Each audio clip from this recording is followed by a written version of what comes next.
sejam muito bem-vindos a mais uma edição da AJFMM Rádio TV, formato de rádio, TV e revista. O seu canal de informação, acolhimento, conscientização e esperança. Eu sou o Joelísio Fraga e estamos ao vivo pela Melodia FM, com transmissão simultânea pelo YouTube. Hoje vamos falar sobre 2 gestos capazes de transformar vidas: a doação de sangue e a doação de medula óssea. Atitudes simples, seguras e voluntárias que representam uma nova oportunidade para milhares de pessoas que enfrentam doenças hematológicas como o mieloma múltiplo, leucemias, linfomas e outras condições que dependem da solidariedade humana para continuar a luta pela vida. Todos os dias, hospitais e hemocentros necessitam de doadores para manter seus estoques abastecidos. Da mesma forma, aumentar o número de cadastros como doadores de medula óssea significa ampliar as chances de pacientes encontrarem um doador compatível e receberem um tratamento que pode vir a salvar suas vidas. Nessa edição vamos esclarecer dúvidas, apresentar informações importantes e mostrar como cada pessoa pode fazer parte dessa corrente do bem. Afinal, doar sangue é compartilhar vida e se cadastrar como doador de medula óssea é oferecer esperança para quem mais precisa. Fique conosco, participe, compartilhe esse conteúdo e ajude a levar essa mensagem cada vez mais longe. A JFMM Rádio TV, informação que acolhe, conscientiza e transforma vidas.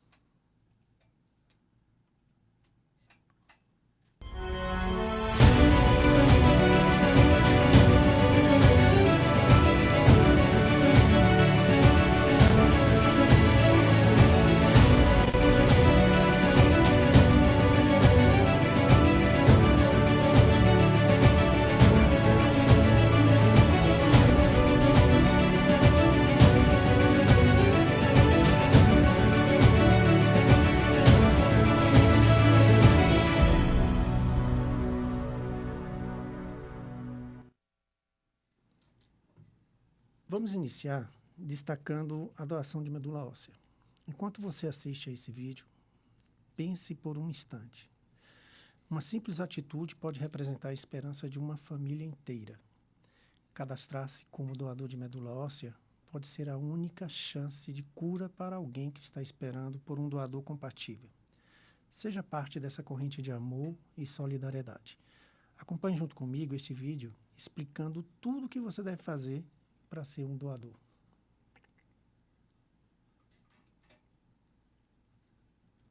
Oi, eu sou o Eldson, trabalho aqui no Redome na parte de pré-doação e pós-doação. Sabe o que é preciso para poder se cadastrar aqui no Redome? Vem que eu vou te explicar. Primeiro, você precisa ter entre 18 e 35 anos, estar em bom estado de saúde, não pode ter nenhuma doença transmissível pelo sangue, como HIV, hepatite B, hepatite C, doenças autoimunes, nem histórico de câncer, mesmo que já tenha sido curado. O cadastro ele é feito em todos os hemocentros aqui no Brasil. Você pode procurar em nosso site, verificar o hemocentro mais próximo da sua residência e levar um documento oficial com foto. No hemocentro será coletado um tubinho, só 5 ml do seu sangue, e depois você irá informar os seus dados como nome, endereço e telefone. Você também terá a oportunidade de conversar com um profissional de saúde, no qual ele também poderá tirar todas as suas dúvidas. Depois, os seus dados serão cadastrados no Redome e a sua amostra de sangue será utilizada para a gente realizar o exame de HLA, que é a informação genética que utilizamos para verificar a compatibilidade entre um doador e o paciente que precisa da doação. Esse processo pode levar algumas semanas até você ser cadastrado oficialmente no sistema Redome. Após esse período, você fica ativo em nossos sistemas até completar 60 anos de idade. Por isso, é de extrema importância que você mantenha atualizado as informações como endereço e telefone. E você pode atualizar suas informações através do nosso site ou app, facilitando a nossa busca por você caso algum paciente compatível apareça. Até a próxima! Olá, meu nome é Carla, sou analista do Redome. Faço parte da equipe responsável pelo planejamento, execução e acompanhamento da sua doação de medula óssea. Hoje vamos falar mais um pouco sobre como funciona a preparação para a sua doação. Se você chegou nesse momento, é porque é considerado compatível com o paciente. Que maravilha, né? Então, chegou a hora de se preparar para esse momento tão importante. Para começar, você vai precisar de um tempinho na sua agenda. Mas calma, tudo será combinado com você. Uma analista da nossa equipe entrará em contato com você para agendar sua avaliação médica e exames. Tudo será feito em centros de coleta credenciados e espalhados por todo o Brasil. E pode ficar tranquilo, todas as suas despesas com alimentação, viagem, hospedagem serão custeadas pelo SUS, você não terá nenhum gasto. E você não vai passar por isso sozinho. Nossa equipe vai acompanhar você do início ao fim. E você terá direito a um acompanhante no dia da sua doação. E se precisar se afastar do trabalho, o Redomo te ajuda com isso também. Temos declaração de comparecimento e cartão empregador. O atestado médico será emitido pelo centro de coleta. E o mais importante, durante a consulta você terá a oportunidade de esclarecer suas dúvidas com profissionais especializados. Lembre-se, a sua decisão de doar a medula é muito importante e pode salvar uma vida. E isso já diz muito sobre você. A gente está aqui, ao seu lado, em cada passo dessa jornada.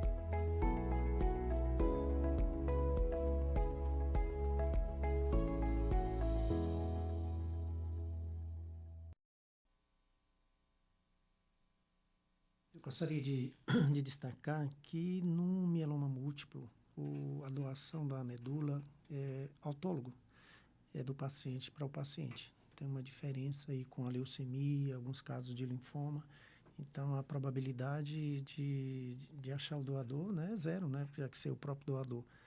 E, infelizmente, a leucemia é 1 em 100 mil, né, que a compatibilidade de paciente. Então, é muito difícil.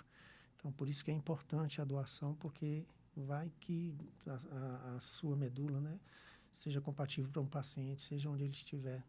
Tem muitos pacientes, principalmente com leucemia aí, que estão no desespero, né, por conta desse transplante. Então, acho que é importante a sua colaboração, a sua ajuda, que com certeza você vai estar salvando uma vida. Outro tema bastante interessante que nós estamos falando no nosso programa é que a cada minuto, pessoas internadas em hospitais dependem da solidariedade de doadores para continuar seus tratamentos. Pacientes com câncer, vítimas de acidentes, pessoas submetidas a cirurgias, transplantados e tantos outros precisam de transfusões para seguir lutando pela vida. O sangue infelizmente, não pode ser fabricado. Ele só pode ser obtido por meio da generosidade de quem decide estender a mão ao próximo. Uma única doação pode beneficiar várias pessoas e fazer a diferença entre a esperança e a incerteza. Aqui vamos esclarecer dúvidas, mostrar quem pode doar, falar sobre a importância de manter os estoques dos hemocentros abastecidos e reforçar que doar sangue é um gesto de amor que ultrapassa barreiras e conecta vidas. Convidamos você a acompanhar esse vídeo que vamos transmitir, porque doar sangue é mais do que um gesto de solidariedade. É um compromisso com a vida. Ao longo do mês de junho, campanhas de doação de sangue irão incentivar as pessoas a se conscientizarem da importância de salvar vidas. No dia 14, comemora-se o Dia Mundial do Doador de Sangue, data criada pela Organização Mundial de Saúde, a OMS. Geralmente, em junho, há um menor volume de doações, ocasionado por vários fatores, como maior incidência de infecções respiratórias em decorrência de ondas mais intensas de frio e chuvas. Então, a nossa meta mensal é de 10 mil bolsas mês, 10 mil doadores. Só que, atualmente, nós não estamos tendo essa meta, está bem abaixo disso. A ideia é que em junho a gente consiga ter essa meta de volta, de 10 mil doadores. A nível nacional, aproximadamente 1,4% da população brasileira doa sangue, o que representa 14 pessoas a cada 1.000 habitantes e um total de 3 milhões de doações de sangue por ano. Essa já é a 4ª ou a 5ª vez que eu faço. Eu acho que, acima de tudo, é um ato de cidadania. Eu já recebi sangue, tenho familiares que já receberam. Então, acho que é uma forma de retribuir também, né, o bem que já fizeram para mim. E eu tô aqui doando hoje, mas não sei se um dia também eu vou precisar receber. Mas eu acho que, acima de tudo, é um ato de cidadania e para ajudar, né, quem precisa. O mínimo que a gente pode fazer para ajudar as pessoas, acho que isso já demonstra a nossa cidadania, né, para ajudar as pessoas e poder fazer o bem às pessoas. Na triagem de doadores, a Fundação ProSangue obedece a normas nacionais e internacionais. O alto rigor no cumprimento dessas normas visa oferecer segurança e proteção ao receptor e ao doador. Bom, em relação aos requisitos, a gente tem vários requisitos, mas de uma maneira geral, a pessoa tem que estar em bom estado de saúde, tem que estar bem alimentada, não pode estar resfriada, gripada, não pode estar se sentindo mal naquele dia. Geralmente é isso. É lógico que os requisitos eles abrangem muito mais coisas do que isso. Para ficar mais fácil, a doutora explica alguns impedimentos sobre a doação de sangue. Existem alguns impedimentos temporários e alguns definitivos. Dos temporários, os mais comuns é resfriado, gripe, uma pessoa que tenha feito alguma endoscopia recentemente, tenha passado por alguma cirurgia recente. Esses todos são impedimentos temporários. Mas é lógico que a gente tem alguns outros impedimentos temporários que aí seriam avaliados na triagem quando o doador vem doar o sangue. Em relação a impedimento definitivo, eu posso citar assim, por exemplo, o usuário de droga endovenosa, que usa droga na veia. Esses geralmente eles são considerados inaptos definitivos. Doar sangue é rápido, simples e seguro. Mas para quem precisa desse gesto de solidariedade, não é nada simples. Ele vale a vida. Em relação ao intervalo, a gente pode separar. Em relação para o homem, é a cada 60 dias, ou seja, 2 meses. A cada 2 meses ele pode doar. E a mulher a cada 90 dias, a cada 3 meses. Mas a saber que no período de 12 meses, o homem pode doar no máximo 4 vezes e a mulher no período de 12 meses, ela pode doar no máximo 3 vezes. Eu faço doação de sangue pelo menos 2 vezes ao ano. Para mim é muito importante, eu acho que é você doar um pouco de você e um pouquinho que você doa, você está ajudando muitas pessoas. Então, para mim é um ato de amor doar.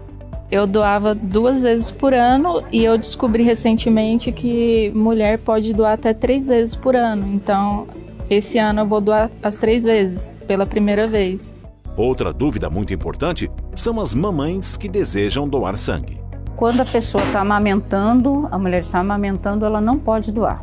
Tá? Durante esse período de amamentação, ela não pode doar.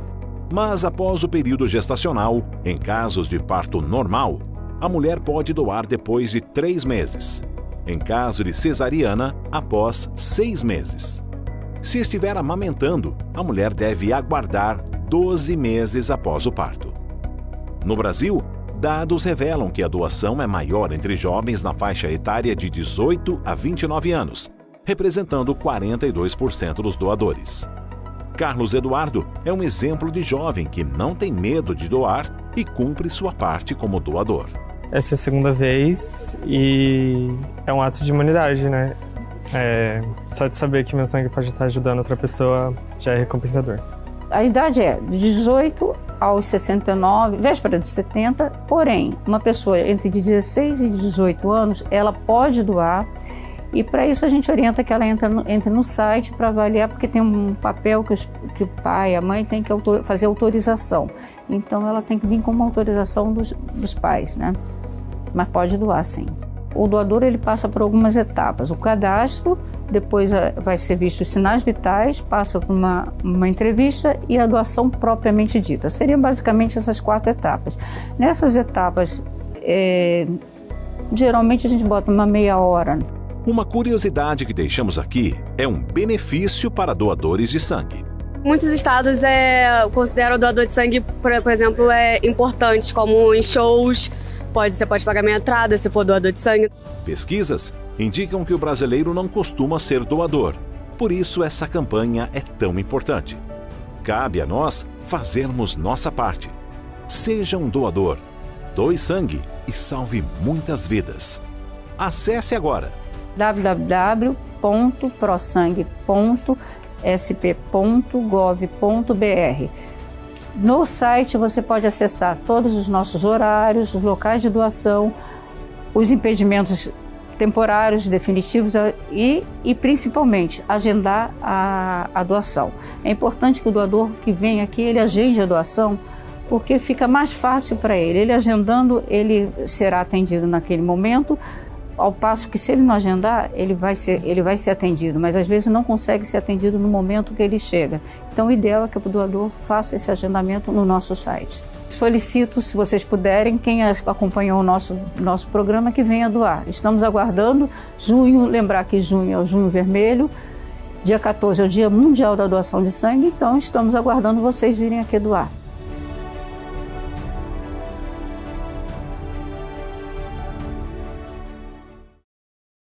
Participação especial da nossa colunista, a doutora Janaína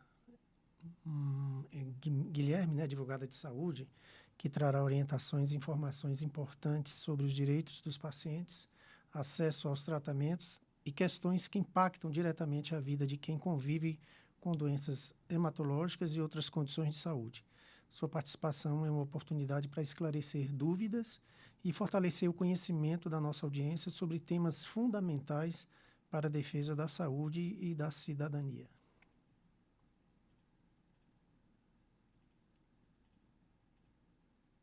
Vídeo 3.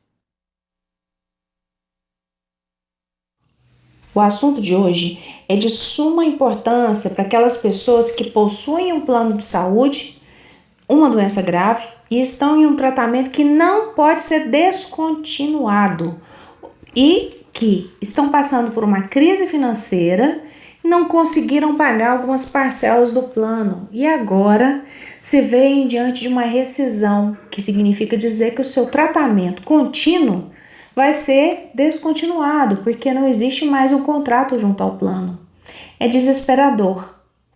Então, eu vim aqui conversar com vocês sobre o que diz a lei em relação a uma situação como essa. O plano de saúde, como toda e qualquer empresa, ele tem o direito de rescindir o contrato quando ele se vê diante da inadimplência do consumidor. Por exemplo, eu compro um veículo e eu não pago as parcelas. A empresa que me vendeu o veículo tem o direito, sim, de rescindir o contrato, cumprindo determinados requisitos. Acontece que, em relação ao plano de saúde, esses requisitos são extremamente específicos e, se não forem cumpridos, eles podem gerar a anulação dessa rescisão que o plano fez. O principal deles, e eu digo aqui o principal porque é o que vocês precisam prestar mais atenção, tem relação com a forma de notificação do plano em relação ao consumidor. Ou seja, o plano precisa notificar o consumidor que ele está com valores em aberto e ele precisa fazer isso de forma inequívoca. Ou seja, essa notificação tem que realmente acontecer. E ele precisa provar que ela aconteceu. Nós tivemos um caso recente aqui que a notificação aconteceu por e-mail. E o juiz entendeu que não é uma notificação inequívoca, porque não há confirmação de que esse e-mail realmente chegou até a pessoa. Mas digamos que o plano tenha te notificado, ele tenha realmente o comprovante de que você recebeu essa notificação e houve rescisão. Ele cumpriu a lei, que no caso aí é o artigo 13 da Lei dos Planos de Saúde. Se você possui uma doença grave e precisa fazer um tratamento contínuo, o STJ e os tribunais brasileiros entendem que essa rescisão pode ser anulada desde que você, na condição de consumidor, assuma o pagamento deste débito, se comprometa a pagar. Então, essa é uma novidade jurídica que tem sido, apesar da lei ser antiga, mas é uma novidade que eu falo novidade porque tem sido objeto de muitas decisões, porque os planos têm cancelado os contratos muitas vezes arbitrariamente, ou quando você deve uma parcela apenas, duas, essa parcela tem que estar em aberto por pelo menos 60 dias, de acordo com a lei dos planos, ok? Então é isso, eu espero ter sido útil e eu espero que essa orientação seja favorável para vocês que estão aí precisando de reativar o plano e não sabem o que fazer e acham que só em função da notificação de rescisão não existe mais um contrato, não existe mais solução para o problema de vocês. Boa sorte. Agora teremos a honra de receber nossa querida colunista Marta Marcelos. Ela é enfermeira paliativista que compartilhará importantes orientações e reflexões sobre o cuidado humanizado a qualidade de vida e a importância do acolhimento aos pacientes e familiares durante todas as fases do tratamento. Sua experiência e sensibilidade certamente contribuirão para uma conversa enriquecedora, trazendo informações valiosas para todos que nos acompanham. Vamos ouvi-la. Meu nome é Marta Marcelos, eu sou enfermeira paliativista e vim conversar um pouco com vocês sobre o que são cuidados paliativos e qual a importância deles na assistência ao paciente oncológico. Tá? O cuidado paliativo é uma abordagem que dá assistência ao paciente que tem um diagnóstico de doença grave ameaçadora da vida, ao paciente e à sua família, para aliviar sofrimentos, manejar dor e conduzir o paciente durante o tratamento. Então, a gente alivia e trabalha com sofrimentos físicos, espirituais, sociais e psicológicos, porque todo indivíduo é um todo, né? Nós não somos a doença, o indivíduo não pode ser resumido à doença, ao diagnóstico que ele tem. Então, o cuidado paliativo, ele vai focar em aliviar esse sofrimento ao longo desse processo de tratamento, curativo ou não, tá? E a família precisa também desse suporte. Então, o paciente que tem uma assistência de cuidados paliativos, ele vai começar a ter uma assistência e uma abordagem mais voltada para o que de fato ele precisa, o que de fato tem sentido para ele, tanto como indivíduo, como naquela fase da doença, certo?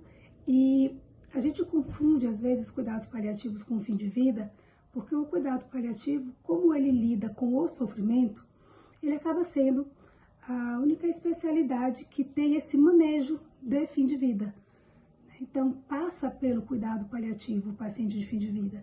Só que o cuidado paliativo não cuida só de pacientes em fim de vida. Pacientes em fim de vida é uma porcentagem muito pequena da amplitude de pacientes que o cuidado paliativo atende. Tá? O ideal é que o cuidado paliativo seja inserido no diagnóstico da doença grave que ameaça a vida. Porque, diferente do que a gente imagina, do que muita gente imagina, eu não preciso escolher se eu vou ter assistência de cuidados paliativos ou se eu vou ter assistência de um oncologista, por exemplo. Tá? O ideal é que essas assistências caminhem juntas, porque elas conseguem se completar. Tá? Então, o paciente vai passar pelo oncologista e vai começar a ter assistência de cuidados paliativos. O oncologista vai olhar para a doença e para o tratamento, os cuidados paliativos vai olhar para o sofrimento físico daquele paciente, todos os outros sofrimentos, vai olhar para ele como indivíduo, para que ele continue sendo ele durante todo o tratamento.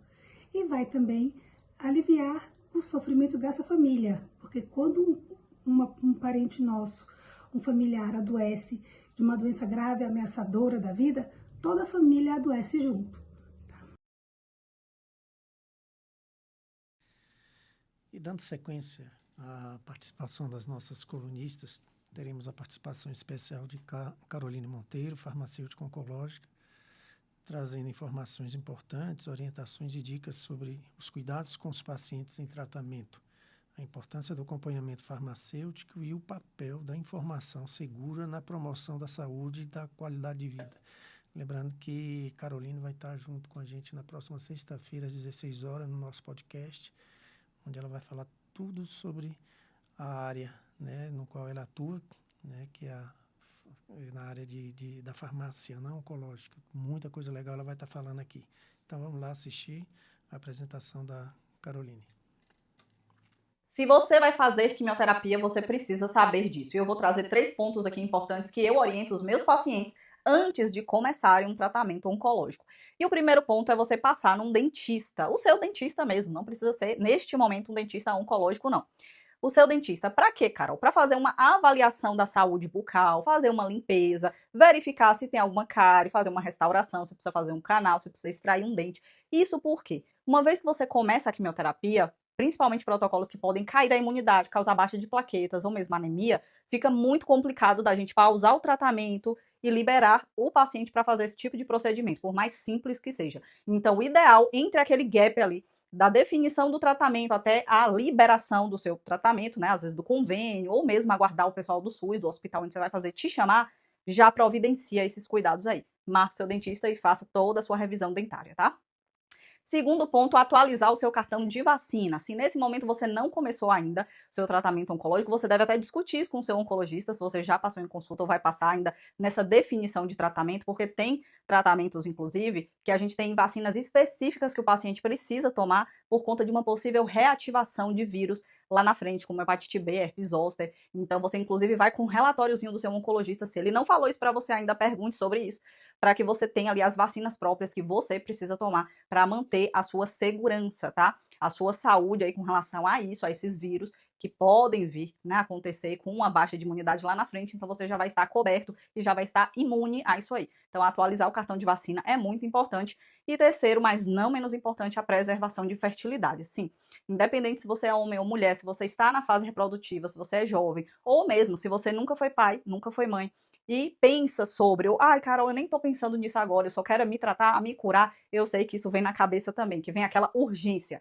Quando vocês têm um diagnóstico de câncer, e eu posso dizer porque eu acompanho o paciente há 13 anos, então é sempre aquela pressa da família, do paciente, para que comece logo os tratamentos. Mas a gente tem esse gapzinho, como eu falei, às vezes de uma semana, 15 dias, e é totalmente possível fazer tudo isso que eu tô falando aqui nesse período, sem prejudicar de forma nenhuma o início do seu tratamento. E a preservação de fertilidade é muito importante, porque lá na frente, quando você se curar, inclusive, e já aconteceu com vários pacientes meus, vem aquela vontadezinha, ou arruma alguém, realmente encontra a pessoa amada e fala assim, nossa, realmente agora eu quero ser pai, agora eu quero ser mãe, e aí, tá? E é direito do paciente oncológico. Então, procure, né, médicos com relação à fertilização, para que você possa fazer tanto a coleta dos óvulos quanto dos espermatozoides. Dos espermatozoides é muito tranquilo, é super fácil e bem mais rápida, mas a coleta de óvulos também é relativamente rápida. A gente vai fazer uma indução ali para poder, né, coletar esses óvulos, mas é muito tranquilo, assim, vai te garantir, vai por mim, que lá na frente, se você quiser realmente ser mãe, você vai ter a segurança dos seus óvulos preservados, de não ter passado por uma quimioterapia, porque o que pode acontecer durante a quimioterapia nas mulheres, nos homens também, né, a questão da infertilidade, realmente você entrar numa menopausa e não poder mais ser mãe, realmente ficar irreversível, ou mesmo a quimioterapia lesar essas células, as células ali, os óvulos, né? E a gente não quer isso, uma lesão nesse DNA que depois vai formar um bebezinho, uma nova vida, tá? Então, por segurança, essa é a recomendação. E eu atendi, inclusive, recentemente também uma paciente já com bastante idade, e ela teve um câncer há uns anos atrás, quer dizer, mais de 10 anos atrás, e ela falou, Carol, eu não fui orientada a isso, e o que mais me dói com relação a não poder ser mãe, não, né, mãe biológica. Então, eu sempre reforço isso nas minhas orientações, nas minhas consultas, e estou reforçando isso aqui hoje para você. Então, já clica aqui, se você não é inscrita nesse canal, porque aqui tem muita informação e vai te ajudar durante toda a sua jornada do seu tratamento oncológico. Segue aqui, se inscreve, deixa o seu like. Eu sou Caroline Soares, eu sou farmacêutica especialista em oncologia. Que Carol vai estar com a gente aqui na próxima sexta-feira, né, às 16 horas, presencial. Vamos bater um papinho aqui no nosso podcast. Agora vamos ter a participação especial da nossa colunista Alice Prado, nutricionista oncológica, que trará orientações importantes sobre alimentação, nutrição e cuidados essenciais para pacientes em tratamento, além de dicas que contribuem para uma melhor qualidade de vida e bem-estar, com destaque sobre o uso da suplementação. Vamos lá assistir junto com a gente. Olá! No programa de hoje eu quero falar sobre o uso de suplementação. Será que todos os suplementos são seguros para o paciente oncológico utilizar? E a resposta é não. Nem todo suplemento deve ser indicado e é seguro para que o paciente oncológico utilize. Essa indicação da suplementação ela deve ser muito bem avaliada individualmente, né? Os suplementos devem ser prescritos quando o paciente não consegue atingir as suas necessidades nutricionais através da alimentação habitual, o que pode acontecer por diversos motivos, né, incluindo a falta de apetite ou outros efeitos colaterais causados pelo câncer ou pelo tratamento que o paciente tem realizado. Mas fazer uso de suplementação por conta própria ou de qualquer suplemento pode ser arriscado.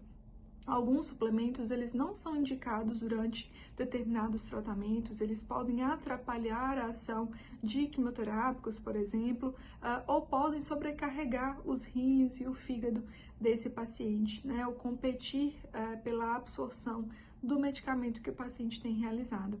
Portanto, né, essa avaliação, essa indicação da suplementação precisa considerar sempre a avaliação individualizada. Eu preciso entender o quanto esse paciente tem conseguido consumir em quantidade e qualidade nutricional. Eu preciso entender quais são os efeitos colaterais que ele tem apresentado, quais são as suas necessidades conforme o tratamento que ele realiza e conforme o tipo de câncer que ele apresenta, tá? O estado nutricional do paciente é muito importante para essa determinação da prescrição de suplementação. Por isso que essa avaliação individualizada é indispensável nesse momento.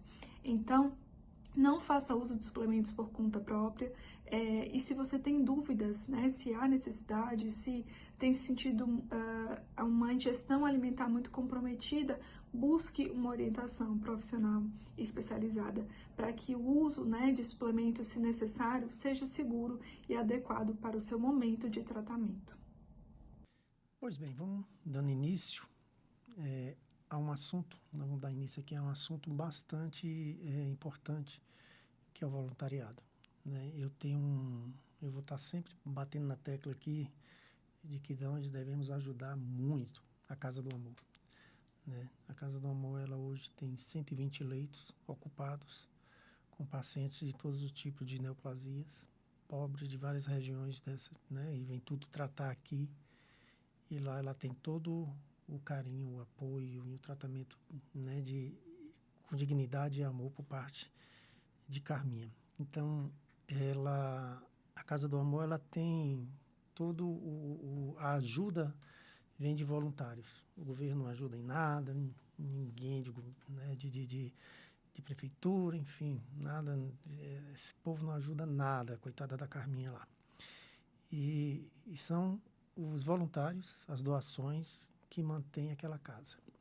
E a gente precisa já a conscientizar desde cedo as crianças a ter uma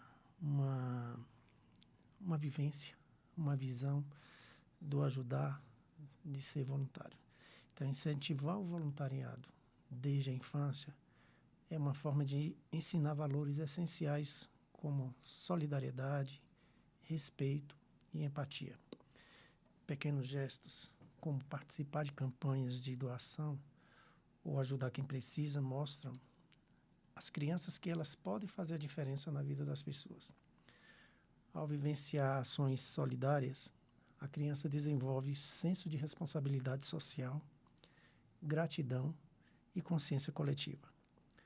Mais do que ajudar o próximo, ela aprende a ser uma cidadã mais humana e comprometida com a construção de um mundo melhor.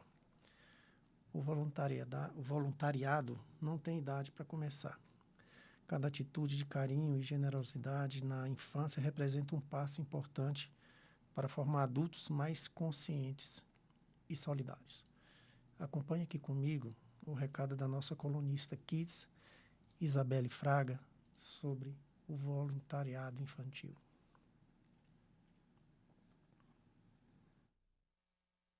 Oi, eu sou Isabelle Fraga e tenho 9 anos. Hoje sou muito feliz porque vim à Casa do Amor trazer algumas doações de produtos de higiene pessoal e saúde. Eu aprendi que ajudar as pessoas é uma forma muito bonita de demonstrar carinho, respeito e amor ao próximo. Muitas pessoas passam por momentos difíceis e, às vezes, um gesto simples pode fazer uma grande diferença. Uma doação pode levar conforto, esperança e mostrar que elas não estão sozinhas. Quando eu estava separando esses itens, pensei em como é importante compartilhar e cuidar um dos outros. Foi por isso que quis participar dessa ação. Eu acredito que a solidariedade pode começar desde criança. Não precisamos esperar crescer para ajudar alguém. Podemos fazer isso com pequenas atitudes todos os dias. Espero que mais crianças, jovens e adultos também possam praticar o bem, porque quando cada pessoa faz a sua parte, conseguimos transformar muitas vidas. Hoje estou entregando essas doações com muito carinho, com a esperança de que elas possam ajudar quem precisa. Obrigada a todos que acreditam na importância de cuidar das pessoas. E lembre-se, não importa a nossa idade, sempre podemos fazer a diferença na vida de alguém. Aprendi que um pequeno gesto de amor pode levar esperança para muitas pessoas. importante, né? A gente já levar esse comprometimento à criança, né? Sem cobrança, sem deixar ela bem natural, né? Para que ela possa já ter uma visão de que as pessoas carentes, as pessoas mais necessitadas precisam realmente de uma ajuda, de um abraço, de um oi, enfim, de seja qual for a forma que você tem como colaborar, né? Eu vou estar passando agora, né, o vídeo, onde, por coincidência, a Carminha me mandou hoje esse vídeo, e eu vou mostrar um pouquinho de como é a Casa do Amor, né? Um vídeo foi feito por eles enviaram para a gente aqui, então acompanhe comigo agora a apresentação desse vídeo com a história da Casa do Amor e o que eles disponibilizam para esses pacientes carentes. Oi, eu sou Carminha, aqui de Vitória da Conquista, estou falando aqui diretamente da Casa do Amor. A casa foi fundada no ano de 2000 com o objetivo de acolher pacientes oncológicos em tratamento. Temos 120 leitos para o acolhimento, temos alguns recursos que eles precisam, como leitos hospitalares, transporte para levá-los ao tratamento, todas as refeições, enfermeiros, médicos, cuidadores, nutricionista, fisioterapeuta. Temos até consultório odontológico para a necessidade desses pacientes. Venha a nós o nosso reino, seja feita a vossa vontade, assim na terra como no céu. O pão nosso de cada dia nos dai hoje. Perdoai-nos as nossas ofensas, assim como nós perdoamos a quem nos tem ofendido. E não nos deixeis cair em tentação, mas livrai-nos do mal. Livrai-nos de todos os males, ó Pai, dai-nos hoje a nós protegidos de todos os perigos, enquanto aguardamos a feliz esperança e a vinda do nosso Salvador Jesus Cristo. Vosso é o reino, o poder e a glória para sempre. Senhor Jesus Cristo, dissestes aos vossos apóstolos. A maioria deles é por uma condição de saúde, que geralmente é o câncer. E não é só de Vitória da Conquista, né? De toda a região, eles buscam aqui essa casa, e essa casa, com muito amor, com muito carinho, com muito apoio, desenvolve um trabalho para essas pessoas que aqui buscam. Para você que quer participar do projeto, pode procurar o número da casa, o número de telefone da casa, ou entrar no Instagram da Casa do Amor. Muito obrigada, até a próxima.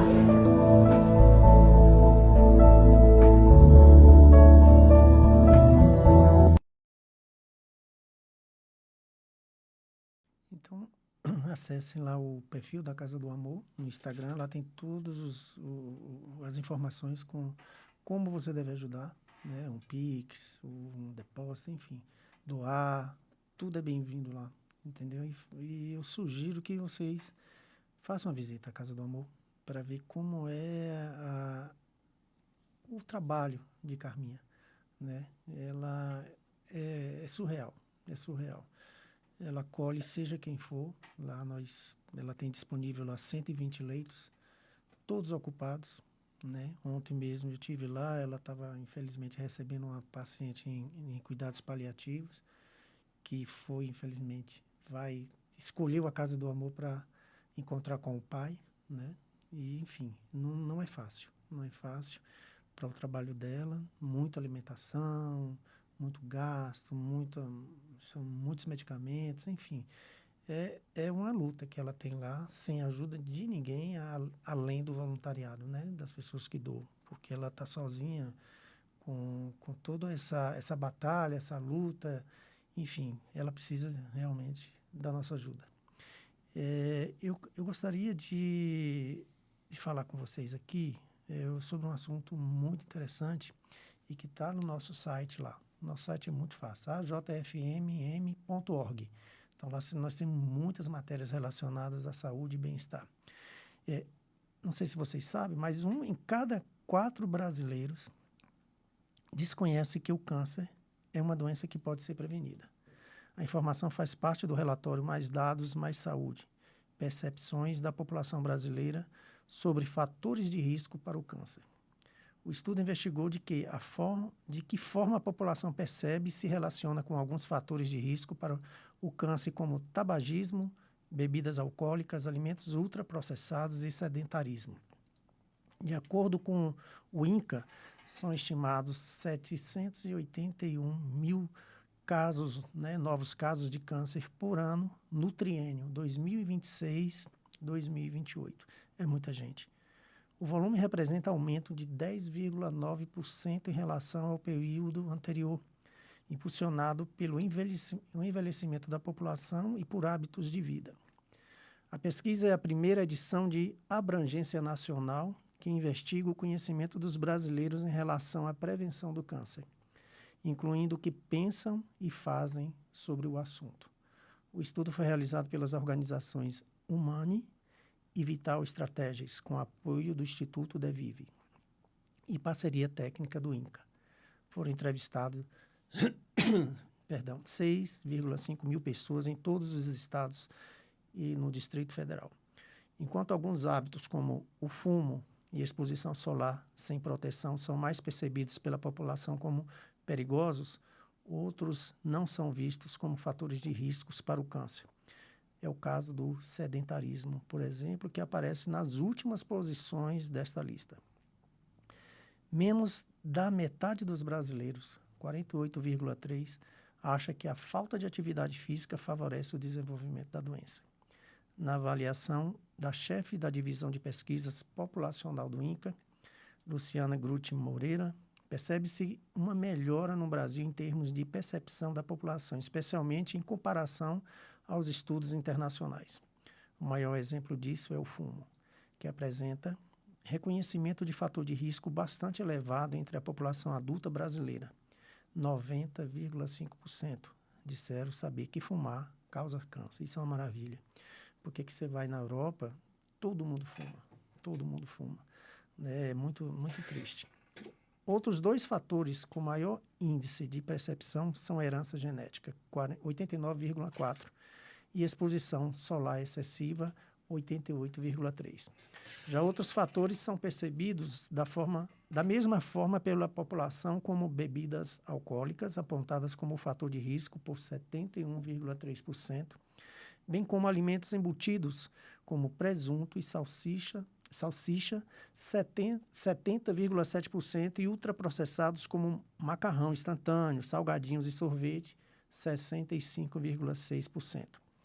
Para a especialista, a principal diferença para os distintos graus de percepção são políticas públicas e campanhas informativas como as implementadas em relação ao cigarro nas últimas décadas.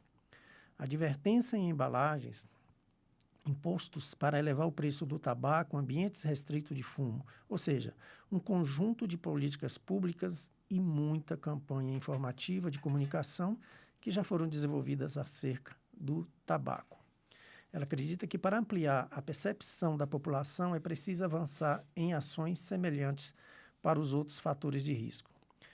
O estudo mostra ainda que a população desconhece que o aleitamento materno é um fator de proteção para o desenvolvimento do câncer de mama. A cada 10 entrevistados, 4 não sabia dessa informação. A mulher que amamenta tem uma proteção maior contra o câncer de mama quando comparado com aquela mulher que não tem oportunidade de amamentar. Outro fator importante que eu gostaria de destacar aqui também é muitos pacientes acabam adquirindo mieloma múltiplo, que é a obesidade. Sobrepeso e obesidade são conhecidos como fator de risco para o câncer por apenas 54,1% da população.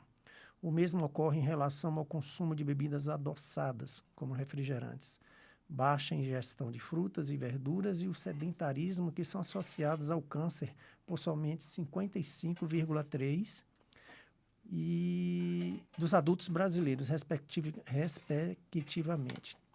A carne vermelha é reconhecida como item que aumenta a chance de desenvolver câncer por menos de 3 em cada 10 brasileiros, ou quer dizer 27,5%. Lembrando que não é só a informação que é determinante para uma escolha alimentar.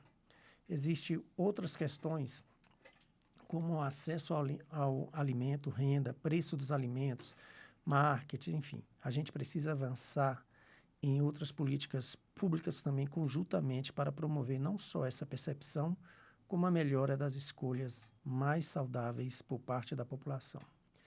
Ela reforça a necessidade de políticas públicas para prevenir fatores ambientais e comportamentais que aumentam a chance de se desenvolver um câncer, como, por exemplo, atividade física e alimentação adequada.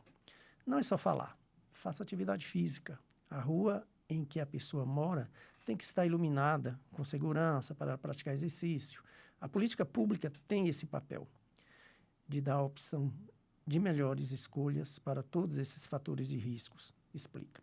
Nós temos muita matéria legal lá no nosso site, a jfmm.org, muito fácil. Você acessa lá a parte do blog, tem matérias lá muito interessantes. Né? Então, nós estamos diariamente, né, postando matérias de extrema relevância, né, para não só do câncer, mas do bem-estar e saúde em geral, certo? Lembrando, quarta-feira que vem, nós vamos estar aqui com uma convidada muito especial, que é uma médica hematologista, doutora Andresa, lá de Recife. Então, ela vai estar contando como é tratar as doenças oncohematológicas no Nordeste. As dificuldades, as limitações, entendeu? Vai ser um papo muito interessante, porque a gente sempre vê, né, o Sul como referência, como, né, a disponibilidade maior de atendimento, de medicamento, enfim, né, toda uma estrutura muito mais preparada para atender os pacientes no Sul. E nós vamos estar vendo a realidade de Pernambuco, né, na próxima semana. Em julho, nós vamos estar também falando com um hematologista lá de Belém, e a gente vai estar mostrando uma radiografia, eu diria assim, de como é tratar o mieloma ou qualquer doença hematológica em todos os cantos do Brasil. Então, no segundo semestre, nós vamos ter muito assunto legal aqui no nosso podcast. Vamos lá. Chegamos ao final de mais uma edição, né, da nossa AJFMM, né, no formato de rádio, TV e revista. E queremos agradecer a todos que estiveram conosco, acompanhando esse importante momento de informação, conscientização e solidariedade. Hoje nós destacamos no nosso programa a importância da doação de sangue, da doação da medula óssea, dos gestos que têm o poder de transformar histórias e salvar vidas. Falamos sobre a necessidade de manter os estoques, né, dos hemocentros abastecidos, a importância do cadastro de novos doadores de medula óssea e como cada cidadão pode contribuir para oferecer esperança a milhares de pacientes que aguardam uma oportunidade de tratamento e cura. Agradeço de coração a todos os nossos colunistas convidados, parceiros e os espectadores que fazem parte dessa grande rede de apoio, informação e acolhimento construída pela nossa associação. Lembre-se, uma doação de sangue pode salvar várias vidas. Um simples cadastro como doador de medula óssea pode representar a única chance de cura para alguém que está esperando por um doador compatível. Continue acompanhando nossas ações, campanhas, entrevistas e conteúdos educativos. Compartilhe esse programa e ajude a ampliar essa corrente de solidariedade e conscientização. A JFMM segue firme na sua missão de orientar, acolher e defender o acesso ao melhor tratamento para pacientes com mieloma múltiplo e outras neoplasias. Nós temos um canal à sua disposição, um canal no WhatsApp com um telefone muito fácil, 779-8858-8888. Nós estamos à disposição para acolher, orientar, encaminhar, entendeu? Conte sempre com a gente, tá bom? Eu sou Joelísio Fraga e agradeço a sua audiência. Até um próximo programa, se Deus quiser. Um grande abraço.